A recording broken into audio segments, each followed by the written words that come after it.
The broadcast is now starting. All attendees are in listen-only mode.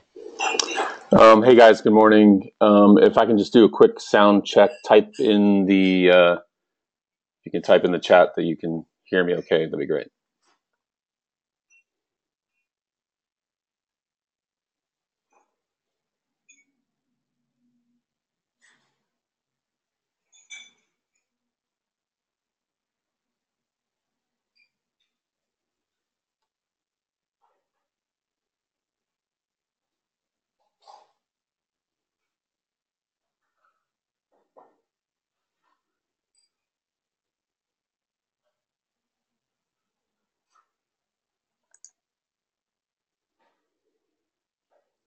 Can anybody hear me okay? If you can type in the screen, that'd be very helpful. Type in the chat window.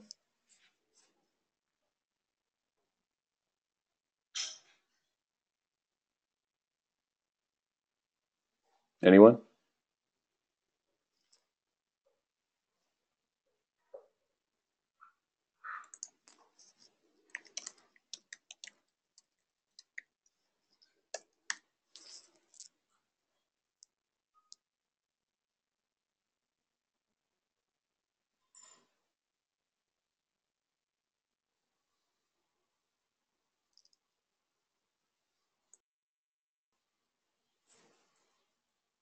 Anyone hear me okay?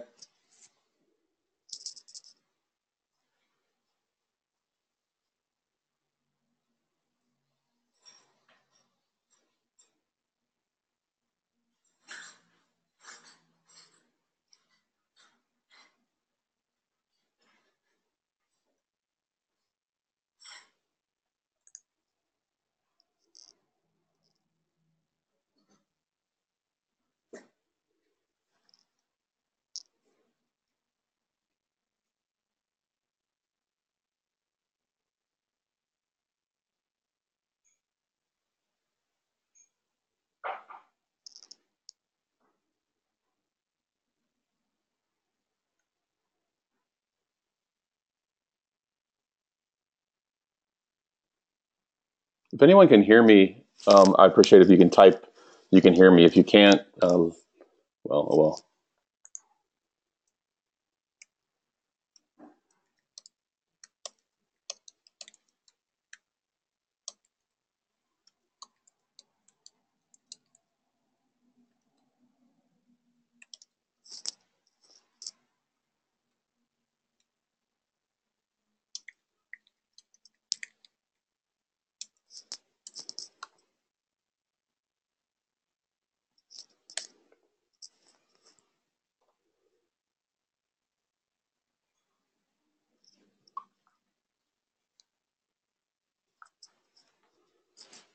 Testing audio, can anyone hear me?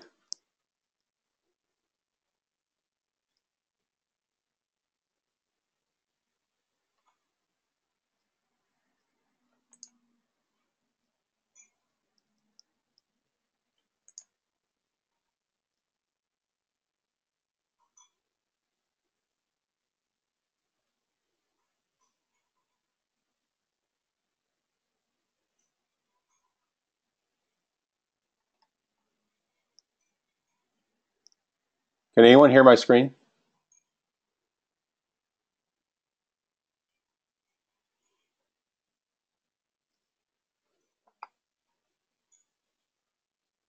Okay. Sounds like you guys can hear me. At least someone's mentioning online.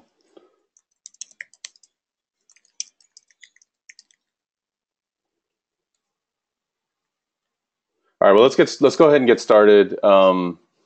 Let me see if I can fix the chat. I don't know why that's not working. Let's see. Can someone try typing in chat again?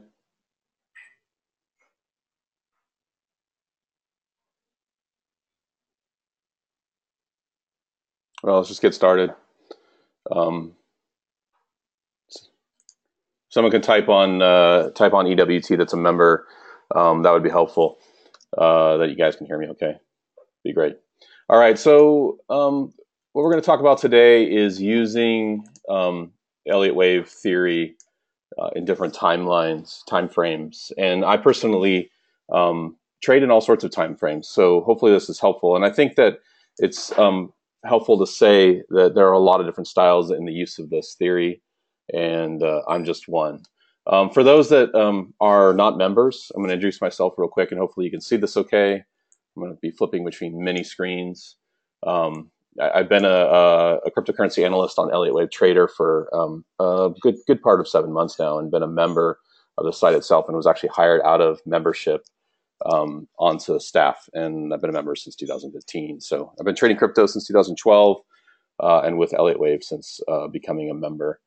Just some quick disclaimers, particularly those that are not members, is anything here is not an endorsement of a product or trading an asset, and you have to consider your own risks in doing this. Hopefully this is helpful, but I'm not trying to push any type of asset trading or any style particularly. What I want to leave you with is just some tools thinking about time frame trading. And I'm basically defining time frames as scalp, swing, and long term. Scalp being those quick snaps of profit off of a moving market, usually something within a day. So you could think about that as day trading. Swing trade can be, and I think in crypto, swing trading can be anything from an hourly chart to all the way into multi-day or even multi-week. And then long-term trading is really that portfolio building that happens, of course, over months to years. Although I would say in crypto trading, long-term sometimes operates 6-month cycles, it seems. So we have to be careful with what that means. It may be a little bit different from equities. Now, if you're new, if you're really new to Elliott Wave, I really would suggest some of my other videos and reading up on the theory so you understand it better. I'm not going to go too deep into it, but really what you have to think about is all markets move in this 5-wave, 3 down, or 5 up, 3 down, or if bearish, 5 down, 3 up, fractal. We see some markets that move in more of an oscillating 3-wave pattern, particularly Forex, but I would say with separate from Forex or some other oscillators, you get this pattern in all assets. And what's really important is the fractal nature. You can ignore all my bubbles here, but really understand the fractal nature of Elliott Wave. So we're looking at a large 5-wave pattern in this, which makes 1, and this 1, 2 really talks about a larger fractal that's really built in the same manner as, or in the same structure as the 5 waves in front of you. And if you look at this 1 here, I've got a smaller subwave pattern of a 1, 2, 3, 4, 5. So that's really the base. That is the basis, if you think about it, of time frame trading. So while a long-term trader may be trading this large 5-wave pattern that you can't even see, a swing trader may be working this 5-wave pattern within 1, and then a scalper may be working in this little 5-wave pattern here or smaller. And so what I want to do is I think when you use these different time frames, I think you need to have a little bit different perspective on entries and stops. So we'll talk about that and how you use fibs. The basis, again, if you're new to Elliott Wave and coming in from the public, you don't know that we on Elliott Wave Trader use this 5-wave pattern, but have a very particular way of framing up our counts. We're using Fibonacci's, and we use Fibonacci's to validate or invalidate our counts, because each of these waves have a defined range of Fibonacci proportions to each other. So we'll get a little bit into that as we go. There's a particular style that I use when trading Elliott Wave, and some of this is going to be a little bit tainted, I guess you can say, by my style, and hopefully you can kind of see past that. I have a tendency to seed positions in completed C-wave patterns, and what I mean by, if you look back at this fractal, this B to C wave, I don't have it divided here, but it's divided into 5 waves, and I have a tendency to look for technical divergence in the 4th, and then buy often bottom ticking the C wave in my first trade. And I call it a C trade because it's the lowest probability trade. This is the knife catching, but a small position to me is warranted, and it gives me a good spot to start to begin to have profit before the main entry, which really is the 1-2 count. So I trade quite often that way in almost every single trade. That seeding that C wave even applies when we're down here in doing the 1-2 or entering at the 1-2, because you've got an ABC that forms this range between the 1 and the 2. So it's the fractal here is a smaller version of this larger fractal, which is a larger 1-2. So that's how I'll seed a position, and then I'll add at the first 1-2. So again, it's kind of still catching a knife, but you have a wave 1 behind you, and then if we get another degree, I'll add to it. And then there's profit taking along the way, which I'll talk about. If there's a failure and I stop out, it really depends on what time frame. So if I'm looking to get a very short-term trade, I may stop out of a partial position if the long-term fractal is still bullish, for example. And so we can talk about that. I'll try to lay that out for you. So, for example, I think those that on the trading room know that I've been trading pro pretty high, and we haven't really aggressively, but we really haven't gotten the movement that I want. We saw a nice bid overnight, but if we fail the overnight low, it is a short-term fail, and I want to lower my position. However, the long-term is still bullish. So that's really a strong example of time frame trading. So aggressive position for the swing, and then a smaller position if we fail the local swing, and are going to go back and fall back to the long-term chart. So hopefully that makes sense. At least those that are in the room know that I've been trading it pretty aggressively here, and it really has to go. It's go time for that trade. And I can pull that up later if we have time. Just some style and success rate. So to me, at least in my experience, this may be challengeable.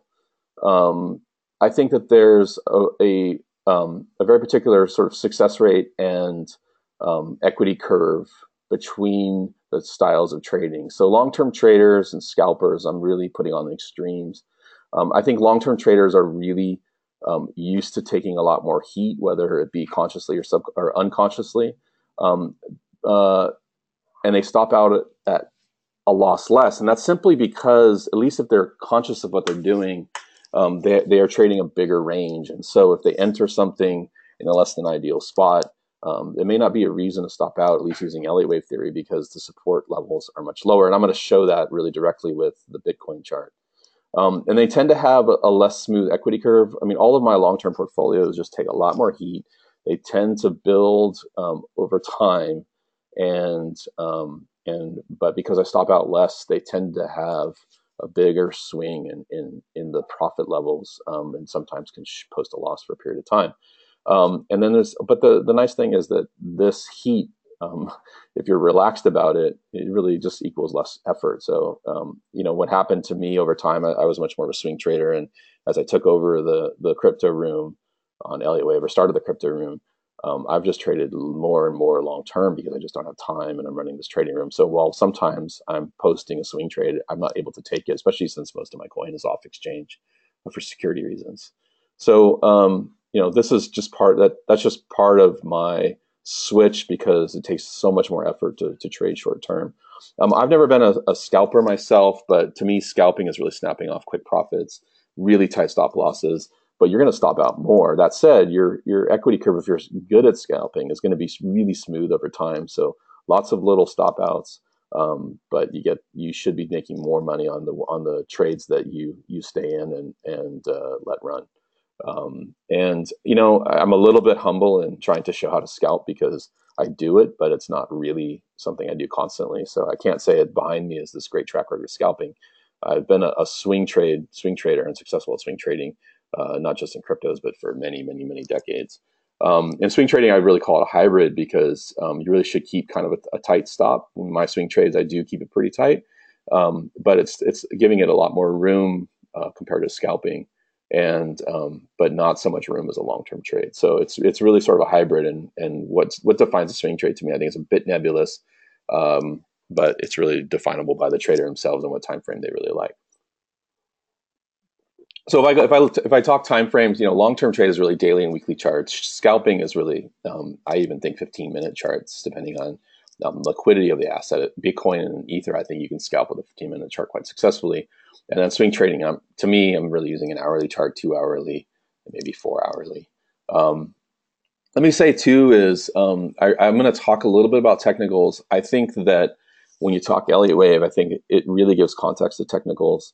I talk about that on other webinars and videos, and I talk about that on the website. So I'll touch on it, but really you can mirror, you can really bring any technicals that you prefer into the Elliott Wave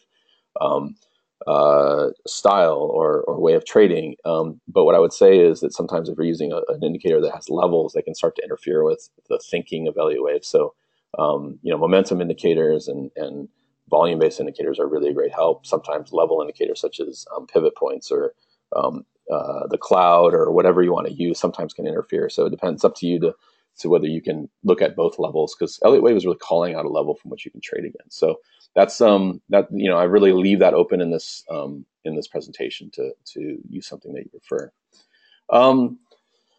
So let's see, entries and stops. I don't actually. I'm going to skip that slide. I'm not sure. I did this late last night and I'm low sleep. I'm going to skip that. Let's see if I need to come back to that.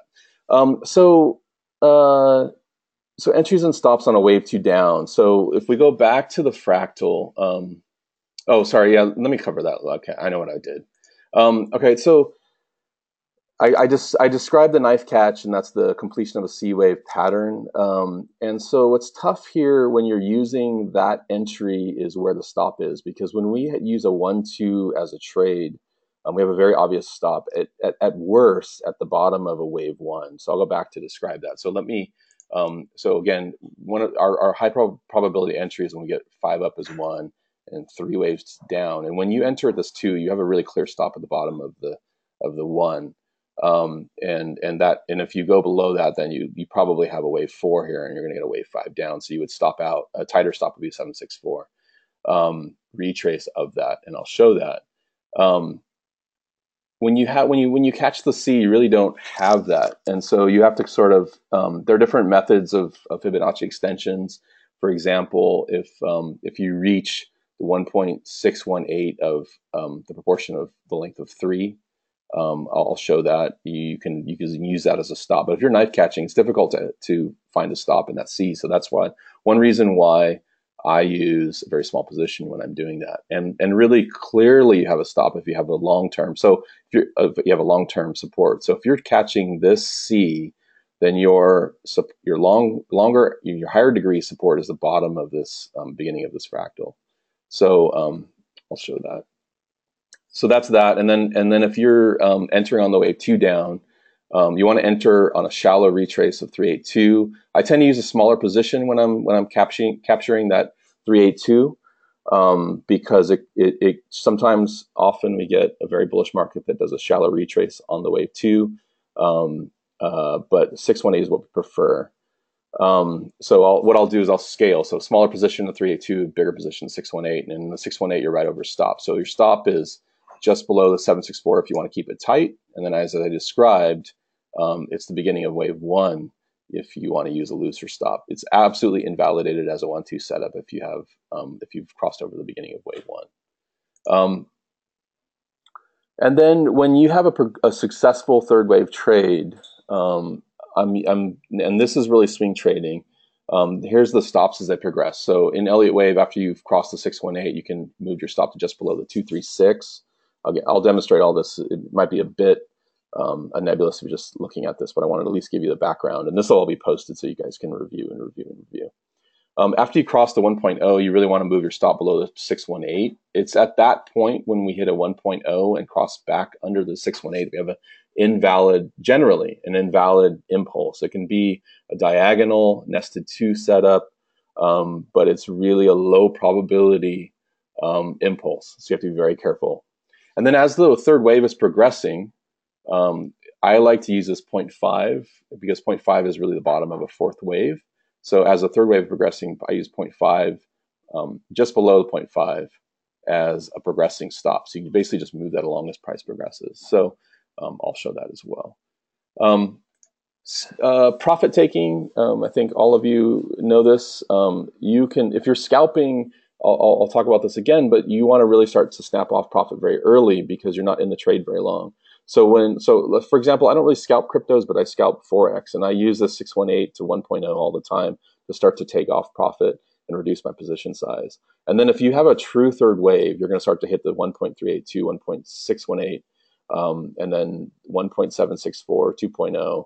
Our extended third waves, or usually our fifth wave, starts to hit those levels. So those are all the profit-taking levels. And so if you really want to think about entries and stops, you're moving your stop up, and then you want to religiously take some profit as we enter. I mean, a lot of people know that I usually take 30% of a position off if we get to the 618, at least, just to capture that and then cushion my portfolio. I'm very religious about that. If I'm scalping, I really am using the 618, 764 as well, and 1.0.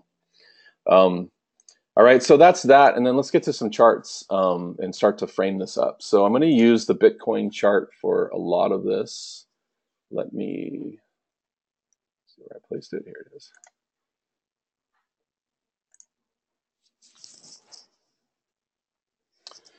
Okay, so let's see. So time frame, long term. All right, so let's back out.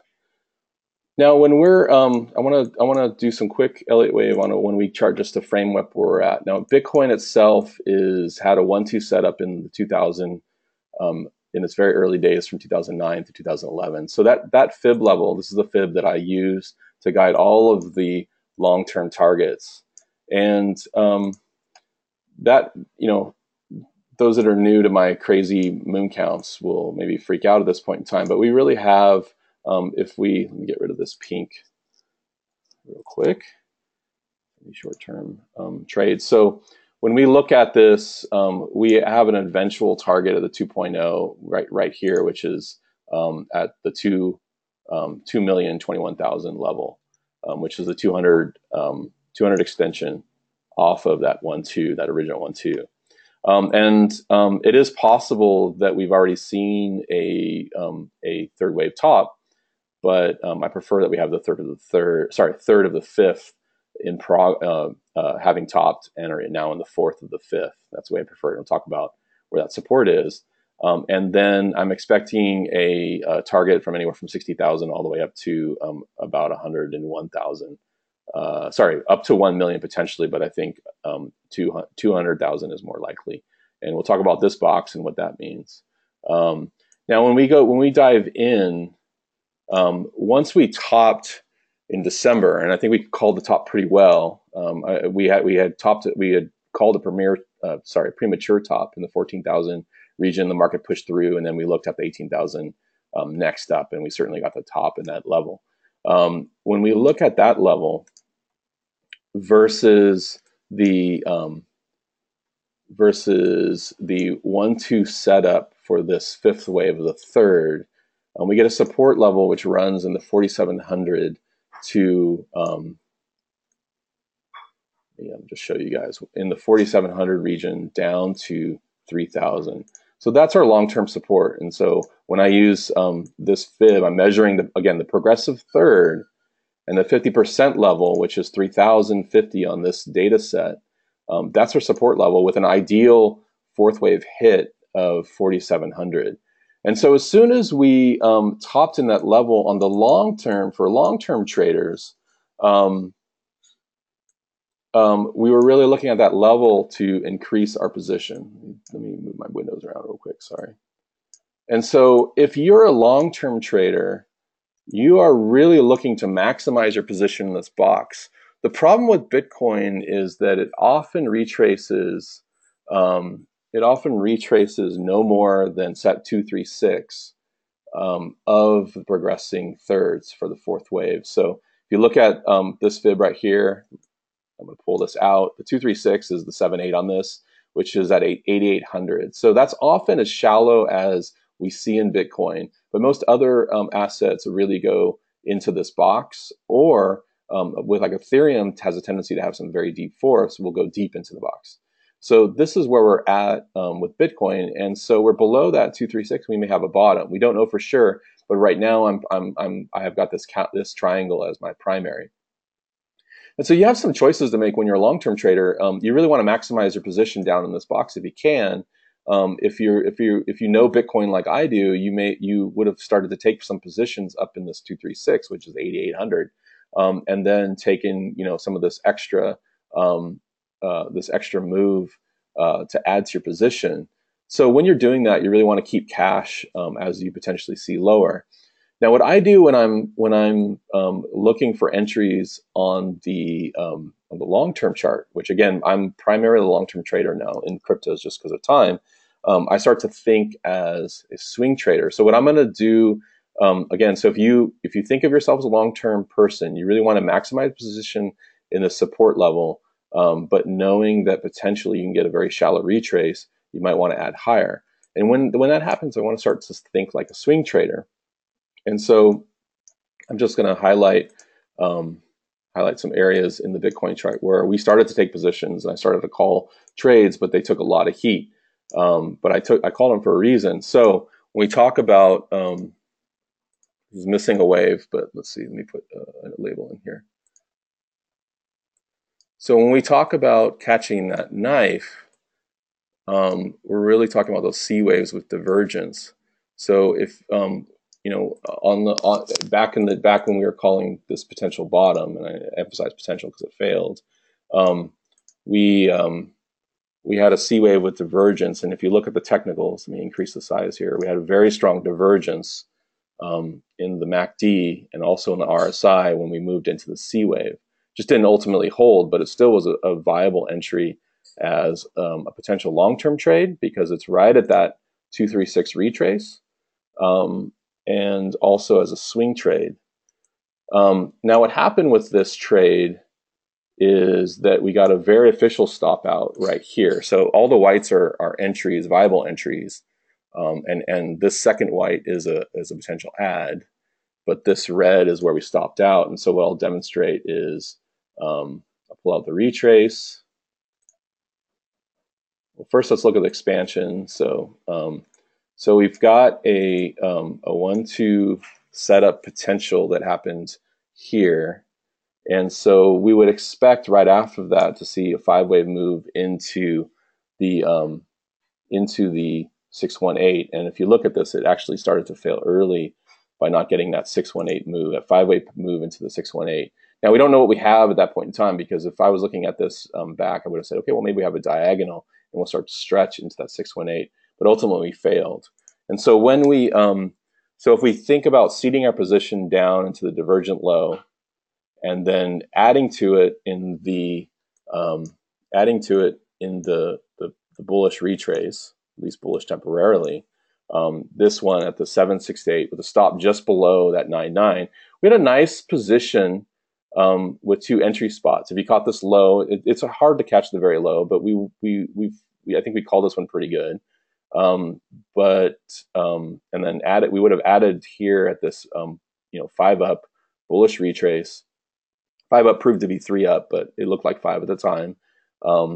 We would have been in a nice position with stopping out with very little loss into this. Again, I said back to the stops of the 1-2 setup just below the 786 or 764, but 786 retrace on this fib set.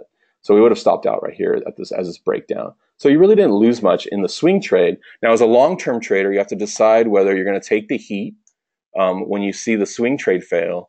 Are you going to take the heat down into long-term support, which is way down here, or are you going to hold on to that position for the long term? Again, ultimately, if we had seen a break of 3,000, the bottom of this box, then we would have been at risk at a higher degree fourth wave correction on the long term. So you really didn't want to be in a heavy position below 3,000, because potentially we could sink to all the way down to the $400 to an even $200 region. 2,000 would be ideal. So you have to have these when you see when you're taking a long-term perspective and then dialing down into your entries on the long term, you have to think about this, whether you want to take heat down to that long-term support, or if you want to stop out and re-enter down below. And I personally took a lot of heat in these positions comfortably because I had taken so much profit at the top. But it's really up to you. Now, if you're a swing trader, again, you would have entered here, enter here, and you would have stopped here. So you would have really had hardly a loss. So again, the swing, so if you think about long-term trading, you're going to take more heat, but a swing trader is going to be a lot tighter. Not even having talked about scalping yet. So hopefully that makes sense. So what I'm trying to do here is blend that long term with that swing trade perspective. So if you're a swing trader, you would have had zero position through all of this. You should have at least, and then entered, and stopped. If you were a long-term trader, you would have probably still have some money on the table up at this top, but you would have taken, we called this top pretty well. We would have reduced position, and I had advertised on the website that I was reducing my position of my whole crypto portfolio by 25%. I think I got down to 20 just because the top had started before I was able to get it all out and onto exchange and out to cash. I'm so slow these days, but so you would have had either reduced position, you could have had zero position if you're a long-term trader, but at least reduced, and then you would have started to add. Now again, in the February low, we had the same situation. So in this situation, we had a divergent low. Let's get rid of these fibs. We had divergent low. It's hard to see on this, but we started to see the MACD start to crawl up as price was really dropping, so it was divergent. And then we had a cleaner 5-wave pattern with the 1-2 pullback right here. And Zach and I were calling it a nice 1-2 setup. And so let's put some fibs on there. And I'm going to label this as if it was an impulse, even though it failed. Show that. So we called this, I think it was something like this. We saw it as a 1-2, the running flat, and then we expected the third wave to go up here, and it never did. And we had an early warning in this failure at the 1.0. We had a definite warning that the impulse had failed when we dropped back to the 618. So you would have, if you were a good trader and slick trader, you caught the low, at least somewhere in the circle. You would have added to it in the 1-2 setup. Or some traders prefer to skip the bottom and then grab the 1-2 setup. But once you hit the 100, you really want to stay above the 618. And we had the first sign of failure here. Now it's painful when your stop gets run, but ultimately we failed again. So even if you didn't stop out here, you definitely would have stopped out here again. This is swing trading. If you're a long-term trader, you would have had to decide: are you going to take heat all the way down to long-term support in the blue box, or do you stop out on certain position and try again later? So if you're a swing trader, you would have actually stopped out potentially on profit if you were smart about it. So you would have entered here and stopped out here and definitely here because you had a second failure at the 618. So you should have at least, if you were a tight swing trader and using the Elliott Wave theory, you would have gotten some profit here. Here you would have had back here, you would have had a slight loss potentially. It's too tight. Here you should have had at least some level of profit, but very small. And if you look back to my profit taking areas, you may have taken some profit at the 1.0, so you would have had a very good trade if you decided to do that. So these are just some of the decisions you have to make. Do you take profit? Do you take profit at the 1.0 and try or wait for higher, or do you stop out at the 618 for the whole position? But you still had some profit. I mean, these are all decisions that you have to start to learn as a trader using Elliott Wave over time. So, and again, if you're a long-term trader, do you stop out all of it, or do you take some heat on a lot of your trade? And I took a lot of heat through all of this, but it's turning out okay because we're kind of sort of back up. And then again, so we had a divergent bottom here into the early April low. I think there were some. I'm not calling out this one. We've called some potential bottoms here, which ultimately failed. And I think if you all remember that this little triangle I call it, so that triangle is going to push and break lower. I didn't think it was going to break so fast, so low, but it did. But anyway, now let's change fibs. Now we've got another divergent low, and then I still don't really like this low, but it's starting to pan out. So we were already off this low at the 2.0 extension. So you could have added here. Again, I don't think it's very nice. I certainly didn't, but you could have. But now that we've got kind of a long position going, or a long trade going, we're already at the 2.618. So this is a very nice 5 up. So I posted this morning that I don't really like it, but because the third is very low, but compared to the one itself. but it is at the 618. So if we call this 5 waves, we have a nice spot potentially if you want to consider this trade. We have a very nice spot to add this all together at our 1-2 zone, which sorry I'm taking so long, in this zone between 8.3 and 7.6. So a swing trader can start to scale in, and then if you're looking for long-term position, you start to add there. And if you're below 7,000, you might want to consider stopping out. Either stopping out of a swing or stopping out of a long-term position and consider grabbing it when we either get the next knife catch, so to speak, or get into long-term support below 4,700. I don't know what's going on with prices over here, but the top of this box is 4,700. On Mac, we've got some price and date axes that sort of bug out sometimes. But the fibs are right. So again, entry between 8,300 and 7,600 with a stop just below the 7,000 is what I would do in this situation with this nice 5 up if you don't have position. If we start to get 5 up into a 618, which I'll call out on the site when we do, then we have a very shallow retrace and we're going to take off potentially. And again, my targets, if I'm letting the triangles, or I'm watching the triangle play out, and I think today, let's see, I did a better job of targeting this trade on discount, which roughly around 17,000 is where this should go, even if we just get the triangle. So not a bad skew. So 7,500 to 17,000 with some profit taking between. If you go back to where I say take profit 123, 138, and 1618. So between 12,000, 15,000, and then some of the position you might keep on all the way up to 17,000. So really nice skew for this trade if we get it that low. So. And then again, I'm going to repeat, if this trade starts to fail, you have to decide whether you want to wait for long-term support or if you want to be a swing trader and hold it tight. Okay, so that's long-term trading and swing trading. And I'm kind of tying the two together and how you can interweave the long-term trading and the swing trade. You can enter a long-term trade at a swing bottom and then decide whether you want to take heat on the position for the long term if the swing fails. If you're a swing trader, you hold it a lot tighter, and you would stop out and try to keep your equity curve a lot smoother. So hopefully that makes sense. Now scalping is quite a different matter. And then I'm going to look at Bitcoin, then I'm going to switch over to Ethereum because I found some nicer trades marked. So let's go back to my PowerPoint.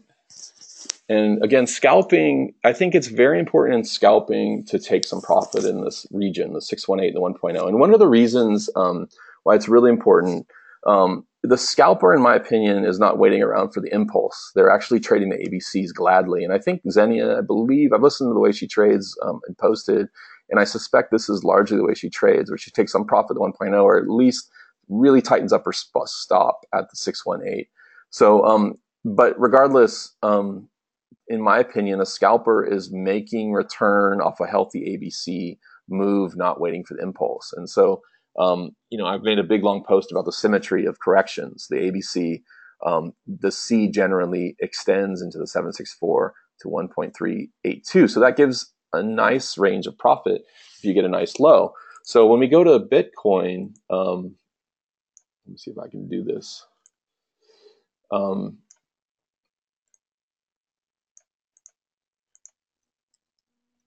When you look at Bitcoin, so you had a nice strong move off this low, and so you could have, if you use a scale approach, you could have used your retrace tool. And again, all of this is log. When I'm using Moto, I'm using log. So everything I'm saying is a log retrace, not a linear retrace. You could have started to enter this trade after that potential five wave move. Between the 382 and the 618. You could have scaled in this region, but it's pretty clear, right, that we failed. So we didn't hold. You would have actually probably stopped out right here. Let's see if I can get that over there. So enter somewhere between here and here, and then stop out here. It's too deep. I mean, and right now, it kind of looks like a stop run, but really this hit below the 786 or 764 is really your signal that this is not going to pan out. And while it looks like a stop run for a while, it ultimately did fail.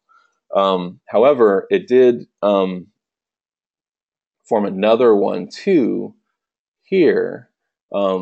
Now, in the end of the day, it failed, but it actually was a viable trade. It's just super, super low, and this is why I don't like this.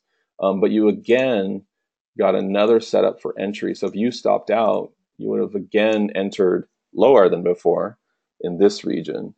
And technically, this is a stop out, but it's not bad. So you might just choose to hang on. Again, that's where I like to have my. It's really nebulous. I like to keep my, I'm putting my stop line, I like to keep it below the fibs, not right on the fibs. So this is sort of like right in between. But if, let's say you hung on to it, and certainly it's viable to hang on to or re-enter a trade after you get this sort of setup. 5 waves is a diagonal, a retrace, and then a breakout, a nice volume, and of course the volume poke. So even if you stopped out here, you might want to re-enter at this point. So if we say, okay, let me just assume we chose to stop out here, and then we would have re-entered in this region. It's a little bit chasing if you do that, but it kind of works. So if we have let's just say we have a running scalp trade, and we're using this one too. So as I said, you would start to take profit at the 786, 618. So you would start to take some profit in scalping really early. And then what you have as a scalper is a choice of whether you want to keep some of it running. So if you didn't take profit in all of your profit in this region, you would then consider the 138 and then the 1618, which is right here. So these are the profit zones if you're scalping this. Again, 618 all the way up to the 1618. And you would probably take a bulk of it off of the 1.0. So that's scalping using Elliott Wave. And then you may have chosen to turn on your swing trading. If you're when we've got a strong bear trend, is which we've had, and down into this low. Scalping is all you really want to do. Short-term trading, you really don't want to swing trade until you have a really nice 1-2 setup, and now we're getting that. So you might wear your scalp hat down here, and then as you get to a nice swing trade setup, a longer 5-wave pattern, and 2, then you might want to turn on your swing trade thinking. Hopefully it makes sense. And then I'm going to do one more look at scalping in the ether chart, because we had a nice one back here. So this is an example of a nice quick one. So we had 5 waves up into this level here, and then you could have, let's put some retrace on here. You could have considered your entries anywhere from the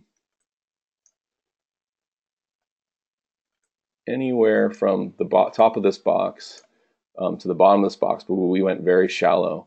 And then in terms of our setup, we hit the 618 here. So you would have taken some profit here if you're a scalper, and then you would have moved your stop up, because as I said, once you hit the 618, you want to move your stop to the 236. So you would have stopped out of the rest of the trade here. So you would have scalped off a tiny little bit of profit, but it worked quite well. So enter again at the top of the box, take profit of the 618, and then take off profit. And this is often the way I trade Forex in these sort of little moves. And in Forex, I have an extremely smooth equity curve. So I can go periods of time without gain, but I never see any sort of real loss in my Forex account, because I'm scalping in this manner all day long. I mean, super tight. I mean, you definitely would have stopped out of the rest of the position if you dropped to this level. So hopefully that makes sense. That's kind of it, the way I'm thinking, the way I think about these things in time frames. Again, just want to emphasize too that I think I'm a hybrid, and so wearing different hats in terms of these fib levels, what risk you have in the market, you have to decide sometimes what hat you want to wear at what time. When you have a strong downtrend, you really should be thinking like a scalper, unless you're looking at that downtrend to enter in your long-term position, because you naturally, when you have a strong downtrend, are going to take more heat. I mean, it's very hard for any sort of trend to reverse in the market, but ultimately they do. And so you can start to feed into your position, but you have to have cash for lower if it's still in a strong downtrend. But when you start to see the setups we have in the market now, where we have a nice, healthy, high degree wave one, it's not a definite bottom, but it's looking much stronger than back in February 8th. Let's see, where's February 8th? February 6th and 8th, where that 5-wave pattern failed. We have not failed. We have followed through up to the 2.0 in Ether and in Bitcoin and many of our alts. So we have a stronger setup for a longer term reversal here now. So you would start to take on a different hat. So potentially you would want to do potentially less long scalping and potentially trade a little bit longer. And again, if you're a long-term trader, you could have used any of these levels for an entry and scaling in and gladly taken heat because you just have that mindset. And I think it's really important that you know who you are and how much heat you want to take. When you're using Elliott Wave Theory, we have very clear support levels on different time frames. And so part of your trade plan needs to be deciding how much heat at what levels you want to take, and what time frame you're happy with. Some people are really not happy with any loss at all, so they tend to think like scalpers, or they learn to over time think like scalpers. That's who you need to be if you don't want to take any loss at all. And again, in Forex, with a heavy margin trade, I think like a scalper. I have a very smooth equity curve. When I think about cryptos, I have so much of my coin off exchange for security reasons. I really can't scalp this market all the time, especially running the trading room. So I've taken the mind frame of a long-term trader, and I'll just continue to take heat until this market turns above 3,000 Bitcoin. If it goes below 3,000 Bitcoin, that's a warning that my long-term thinking is doing me in, and I'll stop out of a lot of my position. So hopefully that makes sense. I have some time for questions, if anybody's got any. I don't know if the chat screen is really working, so it seems to be no one able to chat. So let me see if I can unlock that. Strange. I don't know what's going on there. I think if no one's able to chat, I'm going to hang up, and then I can take more questions on the website. If you are interested in what you heard today and you're not a member of EWT, you can get a 15-day trial. We don't take credit cards. You can hang out. Unfortunately, you're not able to ask questions on the website if you're a trial member. It's a 15-day trial, and then you'll have to put a credit card in to continue. If you do, feel free to reach me on Twitter if you really have a burning question. I do take DMs on Twitter within reason, and you can ask me a question there. I'm going to post this on my YouTube site, and I'll post that on Twitter as well. It'll also be for EWT members on the site pretty soon, in the next 30 minutes after this is over. And then you can also ask questions on the YouTube channel, and I'll get to them as best I can.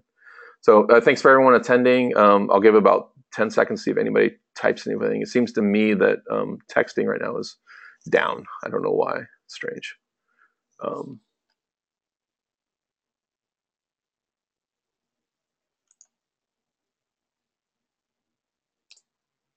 All right, guys, I'm going to drop off. Thanks to everyone for joining. Really appreciate it.